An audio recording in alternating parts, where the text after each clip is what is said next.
आस्था के महाकुंभ का हो गया आगाज।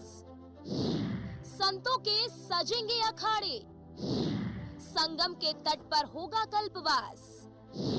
सनातनियों के लिए इस बार का महाकुंभ होगा बेहद खास। अद्भुत, अविस्मरणीय और अद्वितीय होगा एहसास।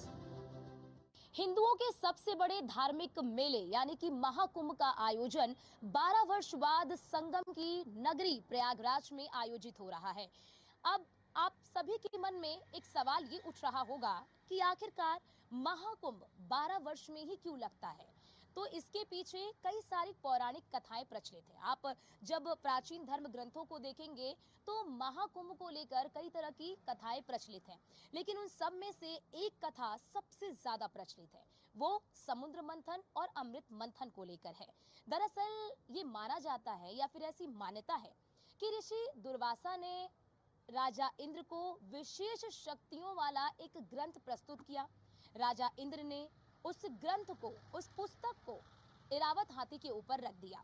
इरावत हाथी ने उसे नीचे गिरा दिया और नीचे गिराकर अपने पैरों से कुचल दिया, जिससे ऋषि दुर्वासा जो है वो क्रोधित हो गए और क्रोधित होकर उन्होंने राजा इंद्र को श्राप दे दिया। अब जिसकी वजह से पूरे संसार में सूखा छा गया। अब इस समस्या से निकलने के लिए, इस संकट से निकलने के लिए समुद्र मंथन किया गया। समुद्र मंथन जो असुर हैं, जो देवता हैं, उनके द्वारा किया गया। अब इस समुद्र मंथन से अमृत का कलश निकला। यहां से समझिए, अमृत का जो कलश निकला, उस अमृत के कलश को पाने के लिए जो देवता है, जो असुर है, वो आपस में लड़ने लगे। जिसके बाद जो देवता है वो कलश को लेकर भागने लगे ताकि वो असुरों के हाथ ना लग सके। और जब असुर और जो देवता हैं वो लड़ रहे थे, क्योंकि जो देवता हैं वो कलश को लेकर भाग रहे थे, तो भागने के दौरान वो जो अमृत की बूंदें हैं वो धरती के इन 4 स्थानों पर उनकी बूंदें गिरी, जिसमें उज्जैन, नासिक, हरिद्वार और प्रयागराज शामिल है। अब क्योंकि देवताओं और असुरों के बीच ये जो लड़ाई है वो 12 दिनों तक चलती रही। अब उस 12 दिन को अगर आप पृथ्वी पे देखेंगे तो वो 12 दिन पृथ्वी के 12 साल के बराबर होता है। इसीलिए जो महाकुंभ है उसका आयोजन 12 वर्ष में एक बार होता है। तो ये रही महाकुंभ से जुड़ी प्रचलित कथा। हमारे ग्रंथों के मुताबिक कि प्राचीन काल में देवता और दैत्यों का युद्ध हो गया। तो दैत्यों के जो गुरु थे वो शुक्राचार्य थे। उनके पास संजीवनी मंत्र था। तो जो भी उनकी सेना मरती थी वो संजीवनी मंत्र से उसे जिंदा कर देते थे। अब एक पार्टी के आदमी मरेंगे, योद्धा एक के नहीं मरेंगे, स्वाभाविक उसी की हार होने लगी। जब देवताओं की हार होने लगी तो देवताओं ने कहा कि भाई ऐसा संजीवनी का काट निकालो। तो देवताओं ने ये संशोधन किया मिलकर कि समुद्र का मंथन किया जाए। तो एक पार्टी मंथन नहीं कर सकती थी। तो भगवान शिव ऐसे हैं जिनको सभी मानते हैं। भगवान विष्णु को तो कुछ ही लोग मानते हैं, नर, असुर, गंधर्व, पर दैत्य नहीं मानते हैं। दैत्य जो है भगवान शिव को ज़्यादा मानते हैं। तो सभी देवता शिव के पास गए। शिव जी ने इस समुद्र मंथन का आयोजन कराया, दोनों पार्टियों को एक। कथा बहुत लंबी है मगर शॉर्टकट में बता रहे हैं। तब ये दोनों पार्टियां मिलकर के समुद्र मंथन किया गया। समुद्र मंथन में 14 रत्न निकले अलग अलग। उन 14 रत्नों को निकाल के लास्ट में अमृत निकलना था, जिसके लिए मंथन हुआ। देवताओं का प्लान था कि इस अमृत को पीकर अमर हो जाएंगे तो हमारी विजय होगी। तब जो मंथन किया गया था तो उसमें लास्ट में जो अमृत का कलश निकला, तो उसको जो यानी जयंत जो राजा इंद्र का लड़का था वो लेकर भाग गया कि हम देवताओं को पिला देंगे और देवता पी लेंगे, अमर हो जाएंगे। पीछे से निशाचर भागे, तो निशाचरों ने उस कलश को पकड़ लिया।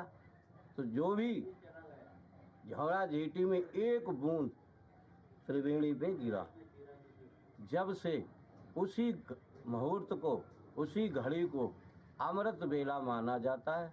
और ये कुंभ स्नान उसी दिन से शुरू हुआ। कुंभ स्नान का महत्व है, सहस्त्राण यज्ञ करो तत्फलम कुंभ स्नानम। एक सहस्त्र यज्ञ करने से जो फल मिलेगा वो एक बार कुंभ के स्नान करने से मिलती है। महाकुंभ की पौराणिक कथा। मान्यताओं के मुताबिक कुंभ मेले की उत्पत्ति समुद्र मंथन की प्राचीन कथा से जुड़ी है। देवताओं और असुरों ने अमृत प्राप्त करने के लिए समुद्र मंथन किया। अमृत कलश के लिए दोनों के बीच संघर्ष हुआ। देवताओं और असुरों के बीच ये संघर्ष 12 दिनों तक चला। ये 12 दिन पृथ्वी के 12 साल के बराबर माने जाते हैं। संघर्ष के दौरान अमृत के कुछ बूंदे धरती पर गिर गई। ये बूंदे प्रयागराज, नासिक, उज्जैन और हरिद्वार में गिरी। इसलिए महाकुंभ का आयोजन इन्हीं 4 स्थानों पर होता है। ज्योतिषाचार्य के मुताबिक बृहस्पति ग्रह हर 12 वर्षों में 12 राशियों का चक्र पूरा करता है। कुंभ का आयोजन तभी होता है जब बृहस्पति किसी विशेष राशि में हो। कुंभ को लेकर बहुत सारे लोगों के मन में असमंजस की स्थिति होती है। कई तरह के जो प्रश्न है उनके मन में आता है कि कुंभ कितने तरह का होता है। तो दरअसल कुंभ 3 तरह के होते हैं। एक होता है कुंभ, दूसरा होता है अर्धकुंभ और तीसरा होता है महाकुंभ। क्योंकि बहुत सारे लोग ये सोचते हैं कि महाकुंभ जो 12 वर्ष में एक बार लगता है वो चारों जगह यानी कि प्रयागराज, हरिद्वार, नासिक, उज्जैन सब जगह लगता है। तो बिल्कुल नहीं। अब आप समझिए कि जो कुंभ है वो चारों स्थान पर लगता है, यानी कि कुंभ मेले का आयोजन हरिद्वार, नासिक, उज्जैन और प्रयागराज चारों जगहों पर होता है, जो 3 साल में लगता है। और 6 साल में अर्धकुंभ लगता है। और 6 साल में जो अर्धकुंभ लगता है वो केवल 2 जगह यानी कि हरिद्वार और प्रयागराज में ही इसका आयोजन होता है। और 12 साल में एक बार लगने वाला जो महाकुंभ होता है उसका आयोजन केवल तीर्थराज यानी कि प्रयागराज में होता है। और यही वजह है कि 12 साल बाद वो संयोग बना है जब प्रयागराज के संगम तट पर महाकुंभ का आयोजन हो रहा है।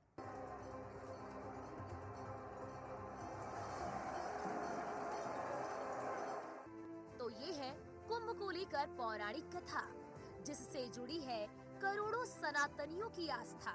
और इसलिए हर सनातनी इस अमृत की बूंद को ग्रहण करने के लिए इस महाकुंभ का इंतजार करता है। प्रचलित कथा के बारे में तो आपने जान लिया। अब ग्राफिक्स के जरिए जानिए कि महाकुंभ का उल्लेख कहाँ मिलता है। 7वीं शताब्दी में सम्राट हर्षवर्धन के काल से मिलता है। 7वीं शताब्दी के दौरान चीनी यात्री हेन स्वांग ने सबसे पहले महाकुंभ का ऐतिहासिक उल्लेख किया। अपनी यात्रा में उन्होंने 644 ईस्वी में राजा हर्षवर्धन के शासन काल के दौरान प्रयाग का वर्णन किया, जिसमें उन्होंने इसे एक पवित्र नगर बताया। हेन स्वांग ने संगम पर हिंदू स्नान अनुष्ठानों का भी वर्णन किया। महाकुंभ मेले का उल्लेख ऋग्वेद के परिशिष्ट में भी मिलता है। बौद्ध धर्म के पाली ग्रंथों जैसे मध्यम निकाय में भी उल्लेख हुआ है। महाभारत में भी प्रयाग के संगम में स्नान का महत्व बताया गया है।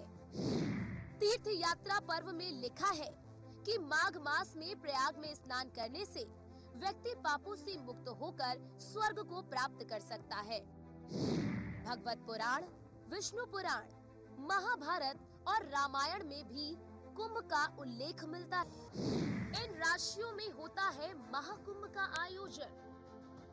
अमृत रक्षा के समय जिन जिन राशियों पर जो ग्रह गोचर कर रहे थे, वही चंद्र, सूर्य, गुरु आदि ग्रह इसी अवस्था में संचरण करते हैं और उसी समय कुंभ पर्व का योग बनता है।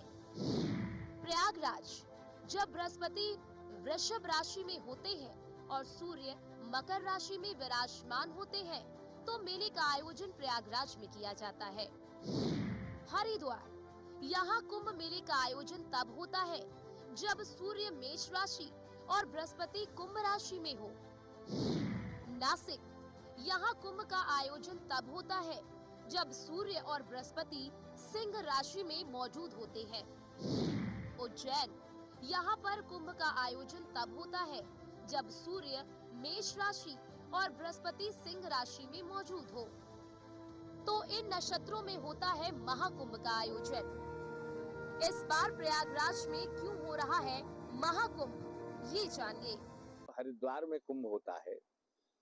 जब कुंभ राशि में बृहस्पति और मेष राशि में सूर्य होते हैं तो हरिद्वार का कुंभ लगता है।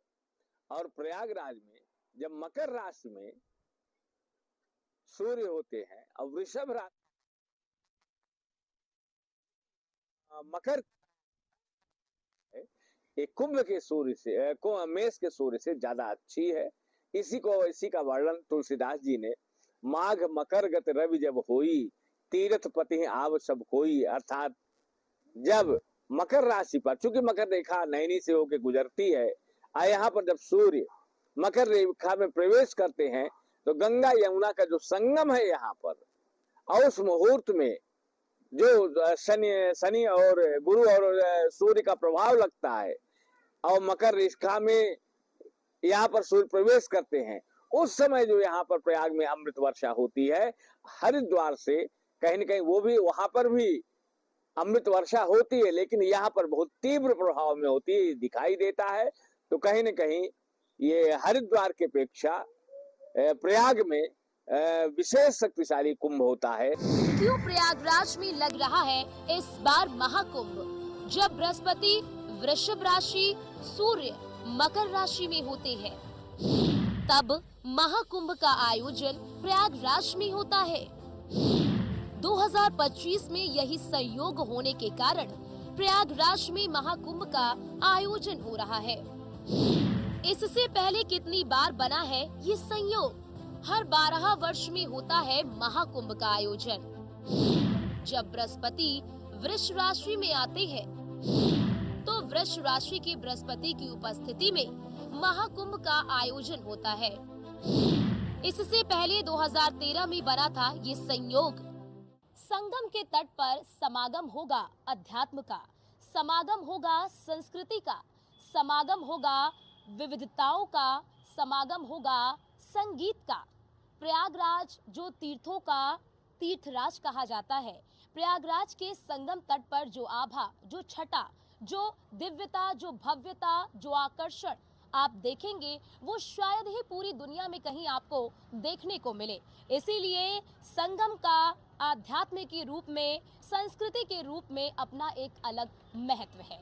माना जाता है कि संगम के इस तट पर हर कोई अपने जीवन के अंतिम दिनों को बिताना चाहता है। ये भी माना जाता है कि इस तीर्थराज में हर कोई एक बार जरूर डुबकी लगाना चाहता है और डुबकी लगाने से ये माना जाता है कि उसके सारे पाप जो है वो धुल जाते हैं। और यही वजह है कि संगम का अपना महत्व है, क्योंकि 12 साल बाद इस भव्य दिव्य और आकर्षण का केंद्र महाकुंभ का आयोजन प्रयाग की इस धरती पर हो रहा है।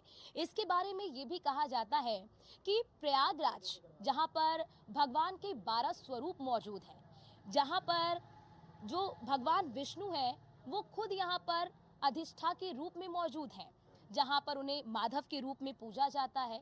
और यही वजह है कि प्रयागराज का धार्मिक स्थलों में अपना एक अलग महत्व है।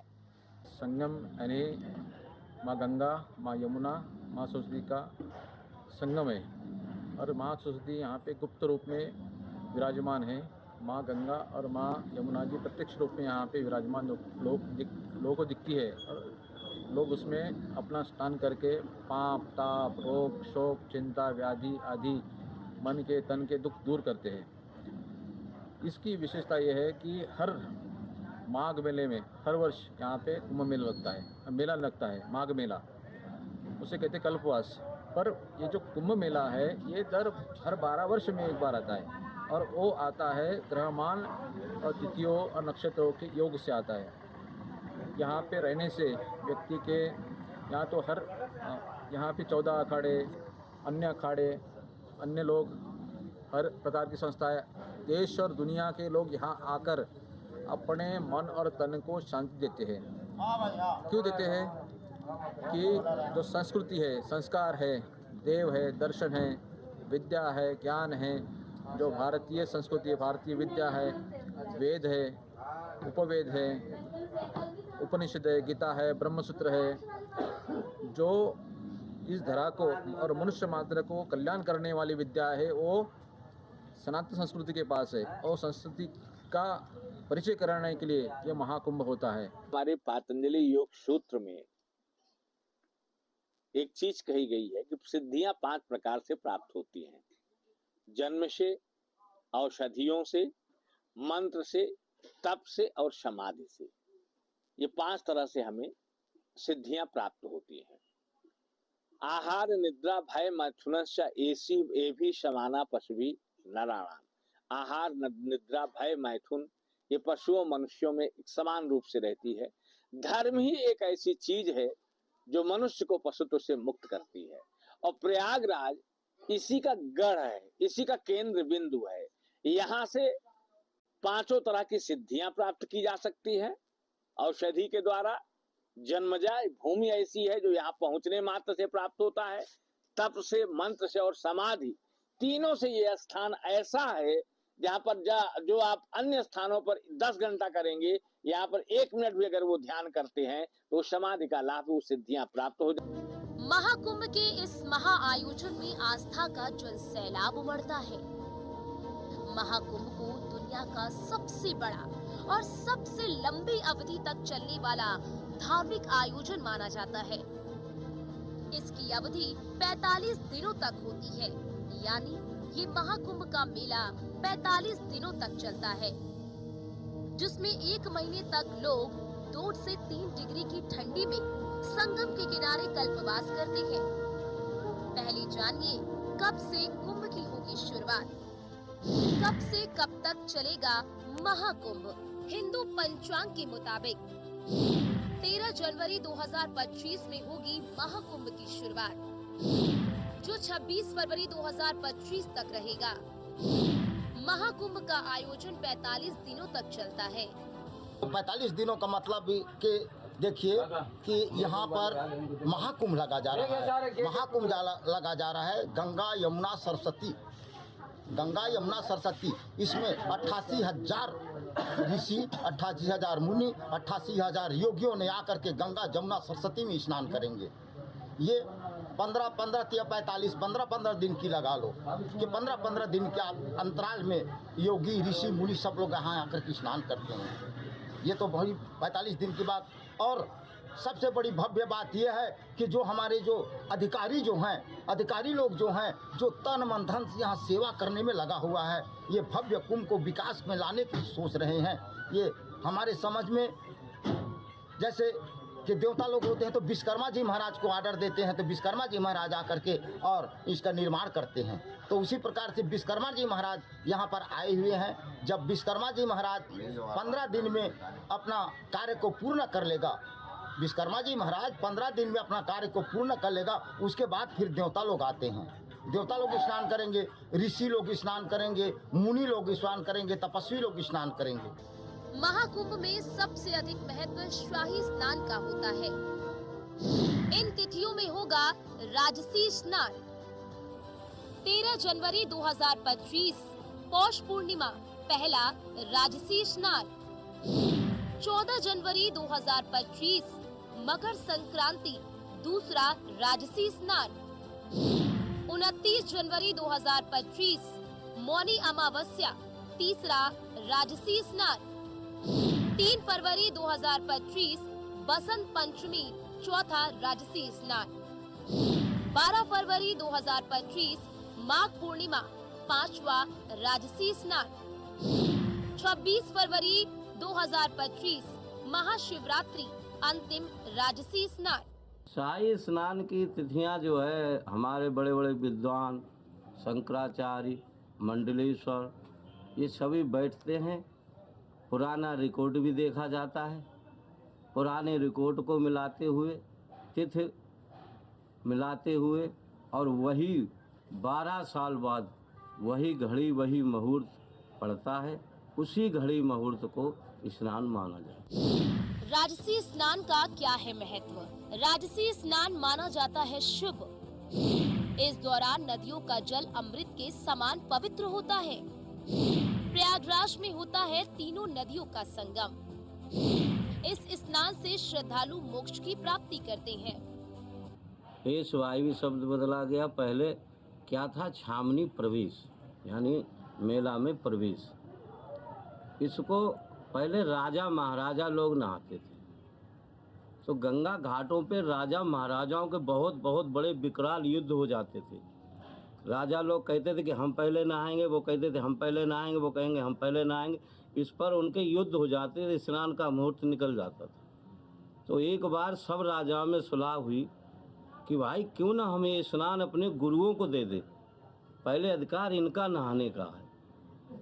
तो ये राजसी स्नान, जो शाही स्नान इसको बोलते थे, ये उन्होंने सब राजाओं ने अपने गुरु, जो सन्यासी लोग जो उनके गुरु थे, उनको ये स्नान दे दिया। इसमें जो होता है राजसी 60 वाट से स्नान होता है।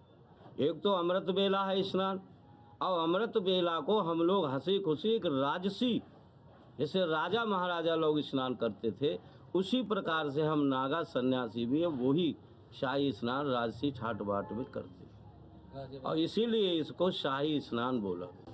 महाकुंभ में आने वाले श्रद्धालु कल्पवास करते हैं, जिसका आध्यात्मिक तौर पर विशेष महत्व होता है। कल्पवास को एक कठिन व्रत माना जाता है, जिसे संगम के तट पर निवास करते हुए वेदाभ्यास और अध्ययन करते हैं। ऐसी मान्यता है कि कल्पवास करने से व्यक्ति के सारे पाप धुल जाते हैं और मोक्ष की प्राप्ति होती है। ग्राफिक्स के जरिए जानिए कल्पवास के नियम।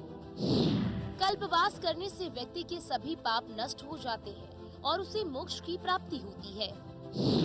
श्रद्धालु पवित्र नदी तटों पर निवास कर भक्ति साधना करते हैं। इसका उद्देश्य अमृत रूपी तत्व को प्राप्त करना है। पुरानेपन का त्याग और नवीन का ग्रहण ही कल्पवास है। दिन सूर्य तुला से वृश्चिक लग्न में प्रवेश करता है। प्रयागराज की त्रिवेणी तट का कल्पवास माघ तो हरिद्वार का बैसाख महीने में आता है। तो ये है महाकुंभ से जुड़ी हर एक जानकारी, जिसे हर सनातनी जानना चाहता है। Bureau report, news 1 India.